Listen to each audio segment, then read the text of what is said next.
पश्यंतु। हाँ, तो बात हम लोग क्या कर रहे हैं बुआ? आवाज आपकी बहुत कम है। क्या पढ़ रहे हैं हम लोग?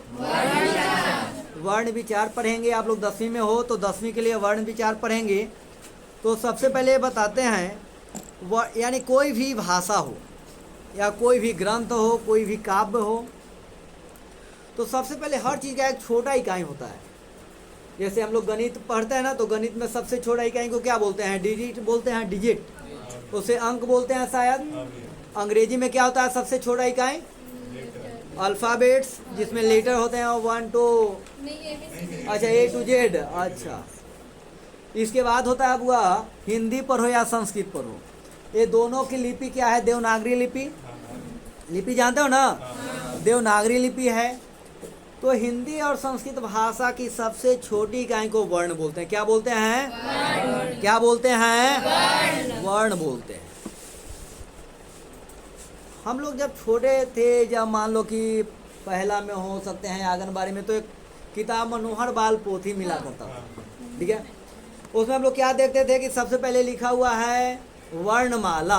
क्या लिखा हुआ है? वर्णमाला। यानी वर्णमाला किसे कहेंगे? तो वर्णों के समूह को क्या कहेंगे? वर्णमाला। वर्णों के समूह को क्या कहेंगे? वर्णमाला। अब हम वर्णमाला कह लिए, तो अब हमें जानना है क्या आखिर वर्णमाला कहाँ पढ़ने को मिलता है? कोई साहित्य में मिलता है क्या? कोई ग्रंथ में मिलता है क्या? नहीं। तो एक व्याकरण है। क्या है? व्याकरण। तो ये हो सकता है कि व्याकरण किसे कहते हैं? प्रश्न होना चाहिए कि नहीं होना चाहिए? तो होना चाहिए। तो बताइए कि व्याकरण किसे कहते हैं? अभी इसको पहले ध्यान से समझो। कहता है कि वह विधा, क्या बोले? वह विधा या शास्त्र, क्या बोले?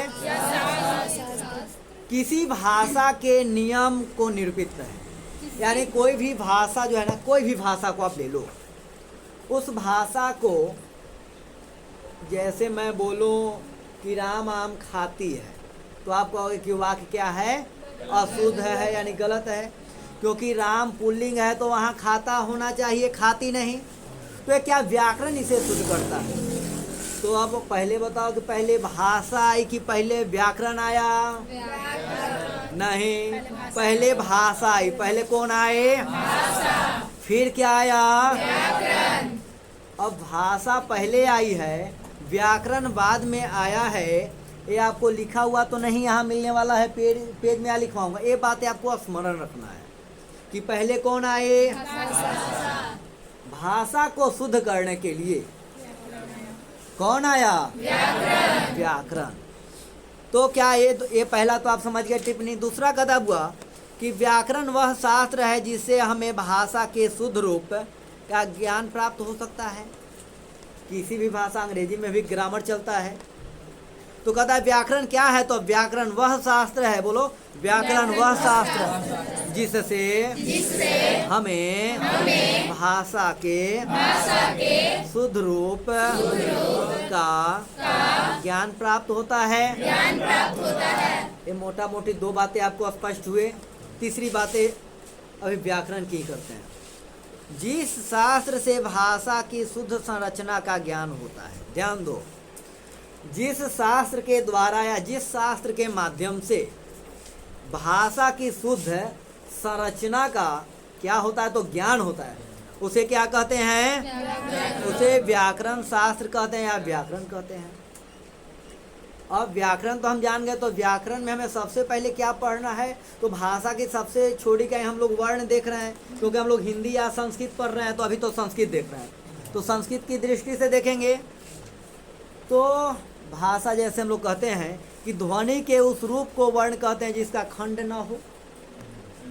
ध्वनि के उस रूप को हम क्या कहते हैं? वर्ण कहते हैं जिसका खंड या टुकड़ा नहीं किया जा सके, उसे हम लोग वर्ण कहते हैं। जैसे अ आ ई जो लाते हो लाओ, और क से लेकर के आप क ख ग घ ङ जहाँ तक लाते हो वहाँ तक लाओ। इसमें मैं ये नहीं कहूँगा कि ज्ञ क्यों नहीं आपने कहा, अक्ष क्यों नहीं कहा, त्र क्यों नहीं कहा।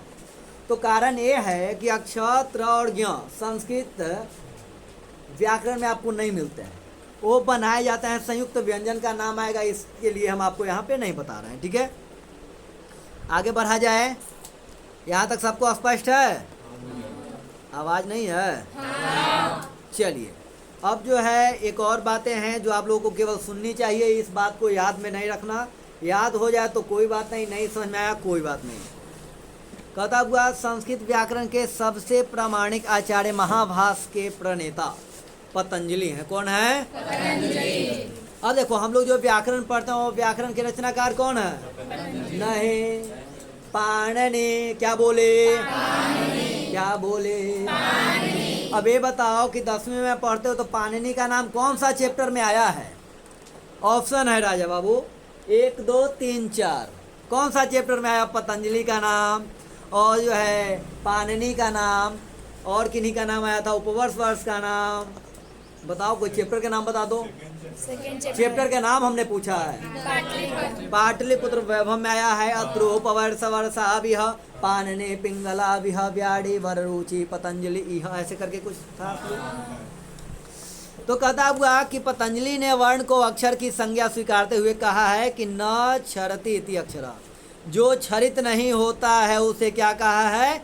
अक्षर कहा है।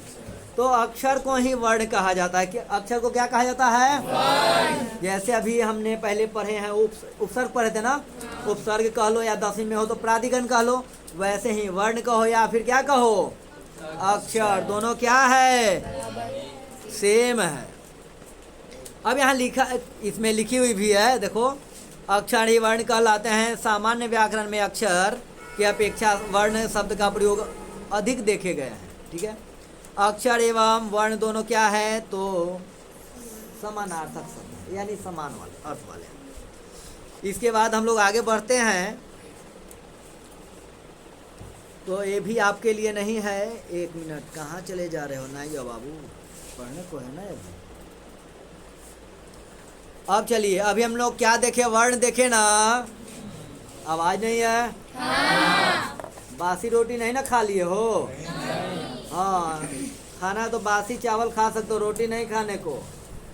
रोटी सुबह में बासी खाने को खा करके आइए, अंत में जो है सत्तू तो पी लीजिए, उसके बाद आइए। बिना खाए हुए इसमें कौन आता है दोपहर में? बिना खाए हुए कोई नहीं आएगा, बिना खाए हुए नहीं आया करो। सोता है तो 10 मिनट पहले उठो और खा लिया करो। आगे पढ़ो। वर्ण। क्या पढ़ रहे हो? वर्ण। तो वर्ण के 2 भेद होते हैं। क्या बोले? वर्ण के कितने भेद हैं? 2। एक का नाम है स्वर और दूसरा का नाम क्या है? व्यंजन। ये तो बातें सबको पता ही है ना। चलिए, स्वर वर्ण की परिभाषा दी जाए तो कहता है जिस वर्ण का उच्चारण स्वयं होता है। बोलो। जिस वर्ण का उच्चारण स्वयं होता है। फिर से बोलो। जिस वर्ण का उच्चारण स्वयं होता है। और जोर से बोलो। जिस वर्ण का उच्चारण स्वयं होता है उसे स्वर वर्ण कहते हैं। उसे स्वर वर्ण कहते हैं। स्वर वर्ण किसे कहते हैं? जिस वर्ण का उच्चारण स्वयं होता है। अर्थात इसका मतलब ये हो गया कि बिना दूसरे वर्ण की सहायता से उच्चारित होने वाले वर्ण स्वर वर्ण कहलाते हैं। क्या बोले? सुनो ध्यान से। बिना दूसरे वर्ण की सहायता से उच्चारित होने वाला वर्ण क्या कहलाएगा? क्या कहलाएगा? यथा अ आ ई उ इत्यादि का मतलब और भी हो सकते हैं। अब स्वर का अर्थ एक और बोला गया है, ये 10वीं के लिए नहीं है लेकिन मैं यहाँ बोल देता हूँ, कोई भी देखेंगे तो उनको काम आ जाए। याद हो या तो अच्छी बात है, नहीं याद हो तो कोई बात नहीं।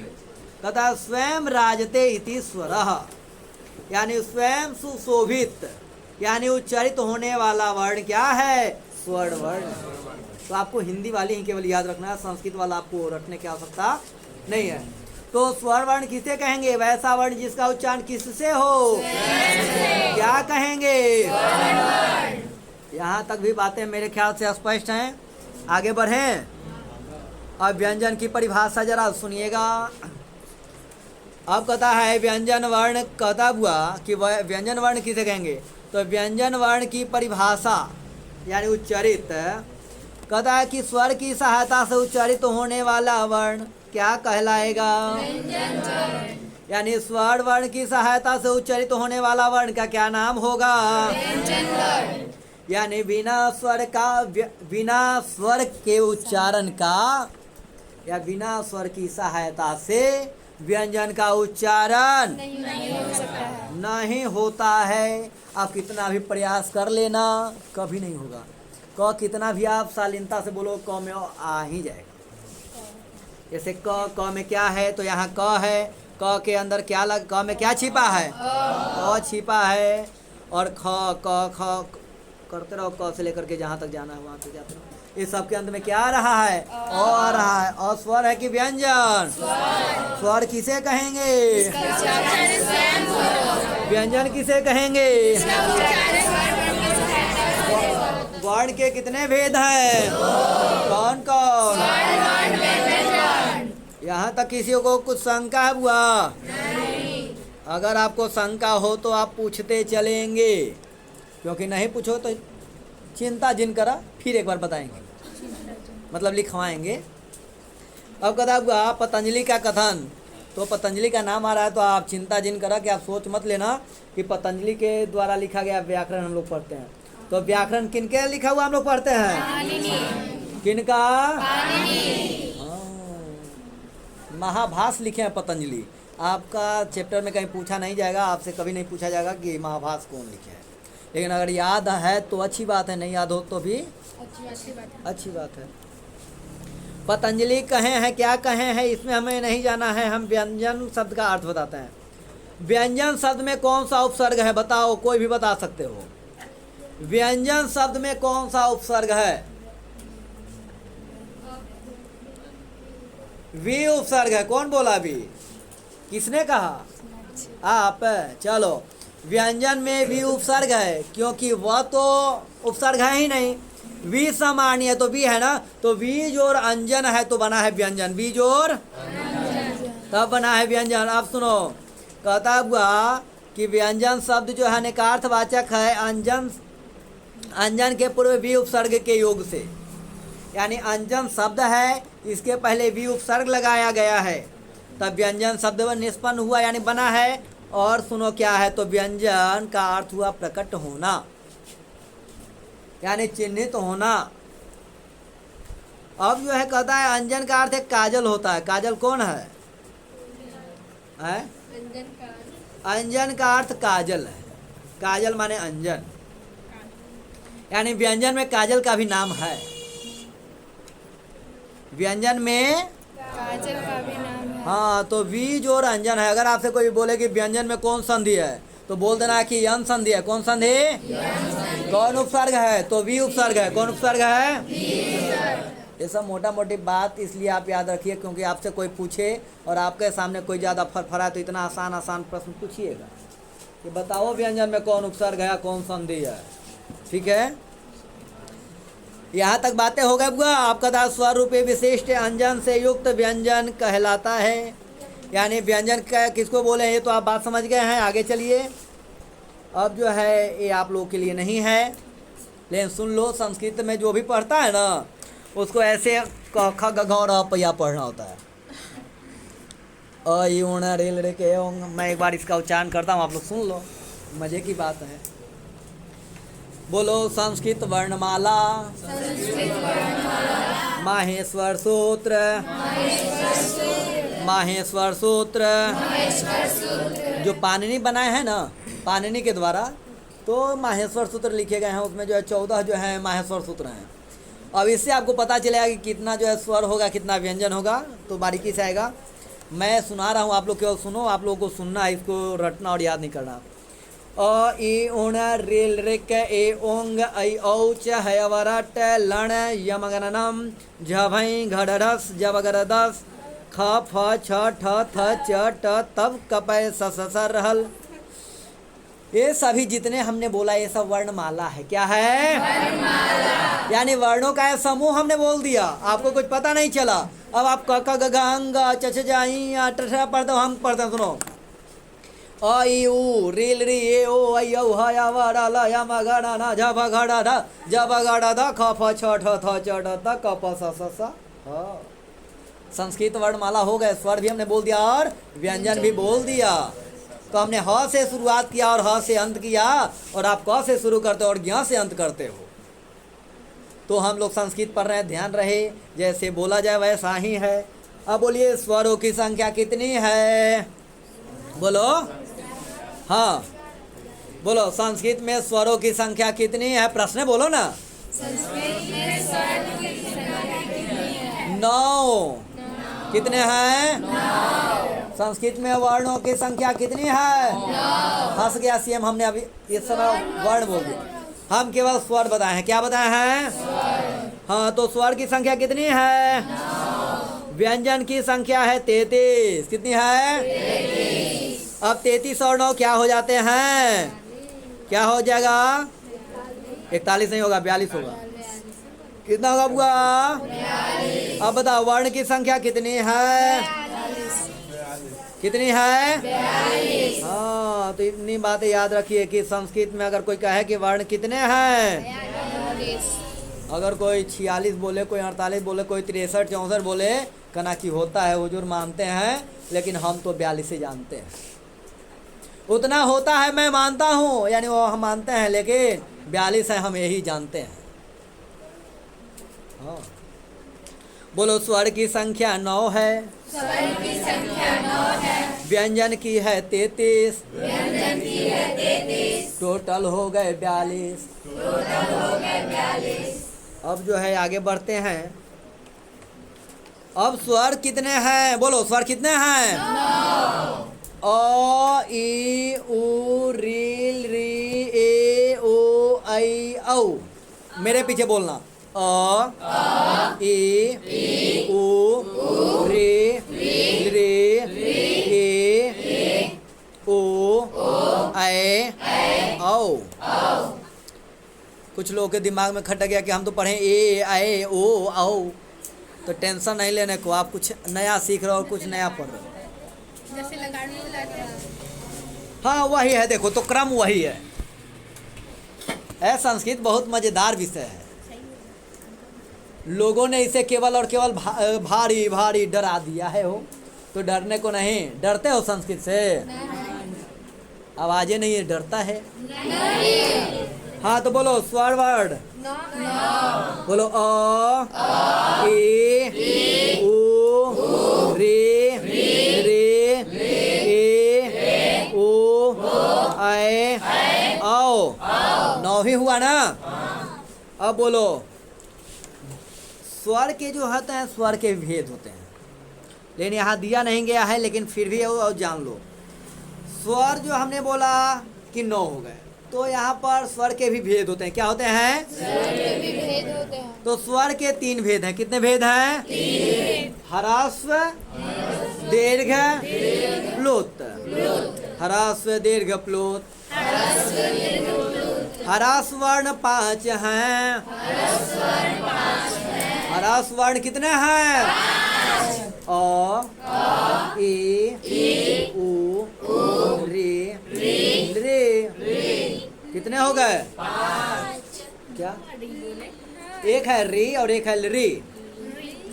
लरी लरी आए ल लिख करके उसमें री लगा दी जाती है। हाँ, ये हिंदी व्याकरण में आपको लरी नहीं रहते हैं, संस्कृत में ही केवल है। तो ह्रस्व स्वर कितने हैं? ह्रस्व स्वर कितने हैं? कौन कौन? बहुत बढ़िया। तो ये क्या है? दीर्घ स्वर था कि ह्रस्व स्वर? अब चलो, ह्रस्व स्वर 5 हैं। स्वर कितने हैं? 9।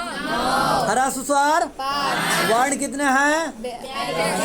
स्वर कितने हैं? 9। व्यंजन कितने हैं? वर्ण के कितने भेद हैं? 2। मोटा मोटी बातें समझ में आ रही है क्या? अब बोलो कि दीर्घ स्वर 8 हैं। अ के दीर्घ आ, यानी अ है ना, अ का दीर्घ क्या हो जाएगा? आ। अब ई का दीर्घ ए। ह्रस्व उकार होगा तो उसका वो। रे। रे का दीर्घ नहीं होता। बोलो, रे का दीर्घ नहीं होता। तो ए ओ आए आओ। 4 दूना कि 12, तो 8 हो गए ना। स्वर कितने हैं? स्वर कितने हैं? ह्रस्व स्वर, दीर्घ स्वर, 8 का है, 9 का है नहीं हुआ, क्योंकि रे का दीर्घ नहीं होता। होता। बहुत बढ़िया। अब जो है संयुक्त, सुनो, दीर्घ स्वर को संयुक्त स्वर भी कहते हैं। दीर्घ को संयुक्त स्वर भी कहा जाता है। क्योंकि दीर्घ जो है ना, ए जो बना है या आ बना है, वो दो ह्रस्व को मिलाकर बना है। ए बना है तो अ और ई को मिलकर के बना है, जो हम लोग संधि में देखेंगे या फिर आगे आपको बता दूंगा। ये जो है अ और ई को मिलकर के ए बना है, अ उ को मिलकर के ओ बना है। ये सब संधि क्या चीज़ है, ठीक है। लेकिन इतना जानो कि संयुक्त स्वर या दीर्घ स्वर दोनों एक हैं। बताओ ह्रस्व स्वर कितने हैं? 5। कितने हैं? दीर्घ स्वर कितने हैं? चलिए, बहुत बढ़िया। अब जो है दीर्घ स्वर कैसे कैसे हैं वो यहाँ पर जो है आपको फॉर्मेट में मिल जाएगा। आप यहाँ पर अगर आप लोग मोबाइल में देखोगे तो देख लेना, ऐसे मिलेगा।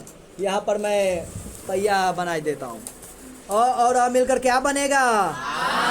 हरा शिकार मिलके हरा सुकार मिलके रे मिलके और अ ई को मिलाकर के ए बनाते हैं, और अ उ को मिलाकर के ओ बनाते हैं, और अ ए को मिलाकर के ए बनाते हैं, और अ ओ को मिलाकर ओ बनाते हैं। तो बता दो कि स्वर कितने हो गए? ह्रस्व स्वर कितने हो गए? दीर्घ स्वर कितने हो गए? लिरी ह्रस्व है कि दीर्घ है? इसका दीर्घ क्या होगा? तो नहीं होगा। बहुत बढ़िया। और हिंदी में इसका प्रयोग कितने जगहों पर है? हाँ, ये नहीं है।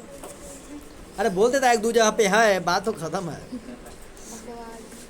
अब जो है इसके बाद ये आपके काम का नहीं है।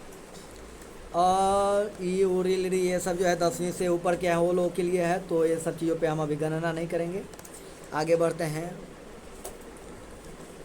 यहाँ तक किसी को समझने में दिक्कत नहीं ना हो रहा है बुआ? अरे हाँ या ना? चलिए, स्वर के कितने भेद हैं? 2, 3। कौन कौन? ह्रस्व स्वर, दीर्घ स्वर, प्लुत स्वर। जिस स्वर के उच्चारण में एक मात्रा के बराबर समय लगता है, बोलो, जिस स्वर के उच्चारण में एक मात्रा के समय लगता है उसे ह्रस्व स्वर कहते हैं। जिसे ह्रस्व स्वर कहते हैं। यानी वैसा स्वर वर्ण जिसका उच्चारण में एक मात्रा के बराबर समय लगता हो, उसे क्या कहेंगे? दीर्घ स्वर ना? ह्रस्व स्वर। क्या कहेंगे? ह्रस्व स्वर। जिसको उच्चारण में एक मात्रा के समय लगे उसे क्या कहेंगे? ह्रस्व स्वर। क्या कहेंगे? ह्रस्व स्वर। आज जिस स्वर के उच्चारण में 2 मात्राओं के बराबर समय लगता है उसे क्या कहेंगे? हमने तो अभी नहीं दीर्घ बोला, तुम सब गलत बोल दिया, गलत हो गया तो सही है 100%। हाँ, तो जिस स्वर का उच्चारण में 2 मात्रा के बराबर समय लगता हो उसे क्या बोलेंगे? दीर्घ स्वर बोलेंगे। और बोला इसके बाद तीसरा क्या है? प्लुत स्वर। अब जिस स्वर के उच्चारण में 3 या 3 से अधिक मात्राएं लगते हैं, यानी 2 से अधिक मात्राएं, 2 से अधिक मात्रा का समय लगता है, उसे क्या कहेंगे? प्लुत स्वर। पता है कैसे बोला जाएगा? सन्ने आओ तोर मम्मी बुलाई है, यानी कि जो में हम खींच रहे हैं, हम क्या बोले? सन्नी। तो जो है री घिंचा रहा है वो क्या है? प्लुत स्वर है।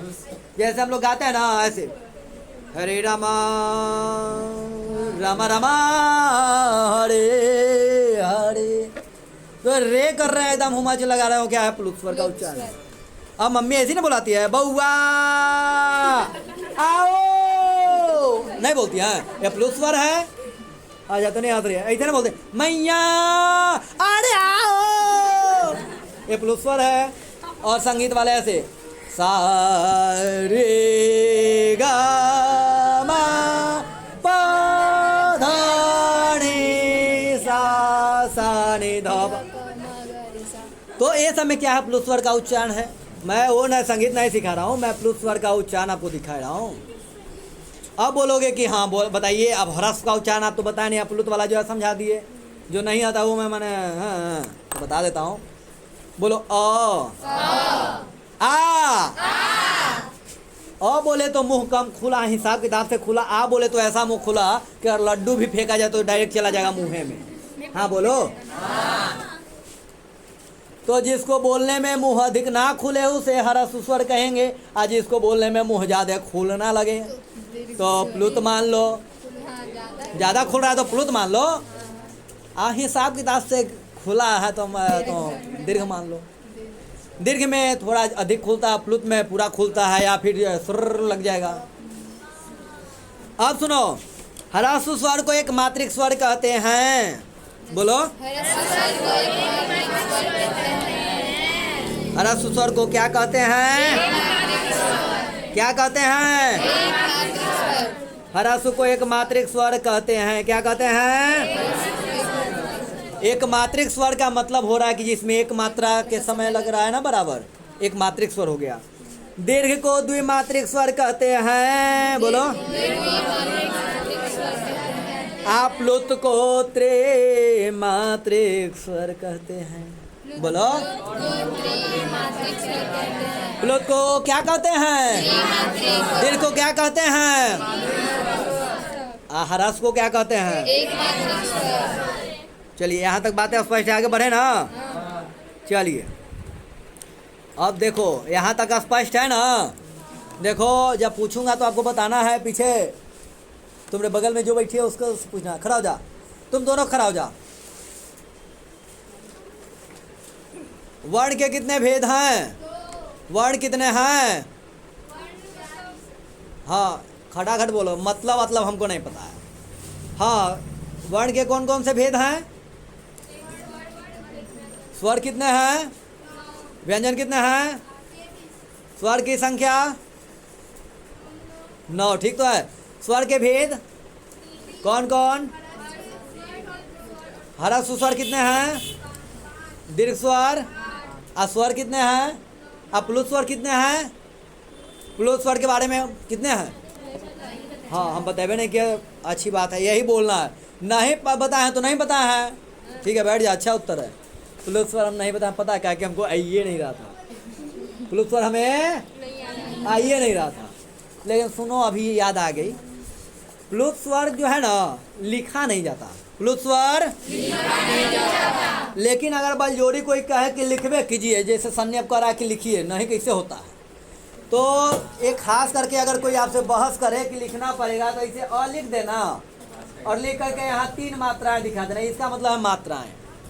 तो ये क्या हो गया? प्लुत हो गया। यानी कि ये बोला जाएगा कि क्या है? प्लुत स्वर, यानी अ का प्लुत। तो ऐसे 9 है तो 9 हो जाएंगे। ठीक है, तो प्लुत स्वर कितने हो जाएंगे? लिखे जाते हैं कि नहीं? जबरदस्ती कोई बोले तो कितना बताएंगे? 3 मात्रा वाले हैं, कितने हो जाएंगे? 9। लेकिन बलजोड़ी कोई पूछे तब ऐसे नहीं बताने को। अब कहता है व्यंजन वर्ण। अब बोलो, व्यंजन वर्ण को अर्धमात्रिक वर्ण। अच्छा, कहा भी कहता। व्यंजन वर्ण को अर्धमात्रिक वर्ण कहा जाता है। मात्र व्यंजन के उच्चारण में अर्धमात्रा के बराबर समय लगता है। ह्रस्व स्वर में कितना लगा था? 1। दीर्घ में, प्लुत में 3 या 3 से अधिक। लेकिन वो व्यंजन है तो स्वर से भी कम होना चाहिए, तो क्या हो जाएगा? अर्धमात्रा। क्या हो जाएगा? जिसको आधा मात्रा भी तुम कहोगे तो गलत नहीं है, लेकिन आधा को अर्ध बोला जाता है। तो कितना मात्रा? अब मात्रा कहते हैं, सुनो, मात्रा यानी होता हुआ एक क्षण पल के बराबर समय को मात्रा कहते हैं। एक क्षण, जैसे हमने बोला एक क्षण हो गया। एक क्षण यानी एक पल। आँख ऐसे एक बार झपटा ना तो समझो कि एक पल से भी अधिक हो गया, एक पल हो गया। सेकंड भी, उसके अपेक्षा सेकंड भी हम नहीं कर सकते हैं। तो एक पल के बराबर समय को क्या कहते हैं? मात्रा कह लेते हैं। क्या कहते हैं? यानी एक पल के बराबर समय को क्या कहेंगे? पल यानी क्षण भी होता है। पल यानी हाँ, तो ह्रस्व बोलो, ह्रस्व स्वर, दीर्घ स्वर, प्लुत स्वर, 1 2 3। यही है ना? 1 मात्रा, 2 मात्रा, 3 मात्रा, ऐसी है ना?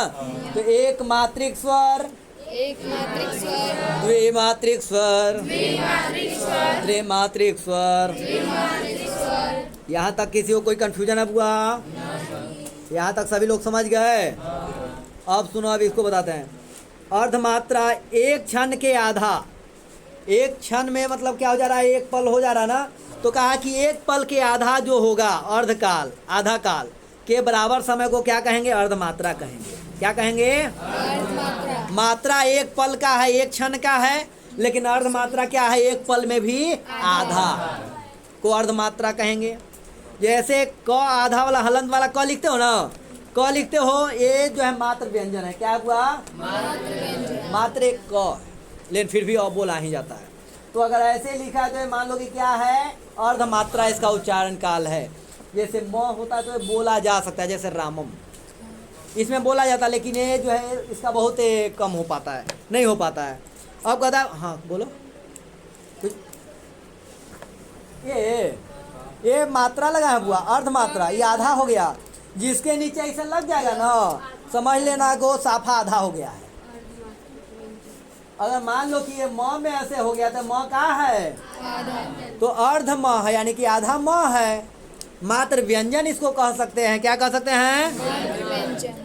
हाँ, तो कहता है बुआ कि क ख ग घ जितना होगा अ के साथ, यानी सुनो, क ख ग हमने बोला, ये तीनों में क्या है? तो अर्धमात्रिक व्यंजन है, लेकिन इसके उच्चारण में अगर समय लगा तो अर्धमात्रा तो लगाया जाएगा, अर्धकाल लगाया जाएगा ना।